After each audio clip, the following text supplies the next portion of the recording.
తర్వాత దీపం, స్వామికి దీపం చూపిస్తాం. యథార్థమైతే ఒకసారి జ్యోతి వెలిగించి చూపించాలి. పోనీ అక్కడే ఉన్నటువంటి దీపాన్ని చూపించేస్తే దీపానికి మళ్ళీ అక్షతలు సమర్పించాలి ఒకసారి. అందుకని దీపం దర్శయామి, దీపం చూపించేసిన తర్వాత అప్పుడు స్వామివారికి నైవేద్యం. అప్పటికి అవసర నైవేద్యం మీ దగ్గర ఏది ఉంటే అది.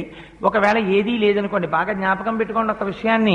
మీరు రాత్రి ఓ అరడజన అరటిపళ్ళు తెచ్చుకుని అందులో 2 తినేశారనుకోండి, మిగిలిన 4లో ఒక పండు నైవేద్యం పెట్టకూడదు, ఉచ్చిష్టం అవుతుంది.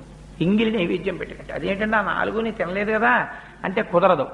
ఒకే అంచుకు వేలాడుతున్నటువంటి పళ్ళలో కొన్నిటిని మీరు తిని కొన్నిటిని నివేదన చేయడానికి వీలు లేదు. కానీ ఒక అరడజన అరటిపళ్ళు తెచ్చి 2 తుంపి పూజ గదిలో పెట్టి 4 పళ్ళు మీరు తింటే దోషం లేదు. ఎందుకంటే ముందే విడతీసి ఈశ్వరుడి కోసం పెట్టేశారు. అందుకే శాస్త్రం అంది.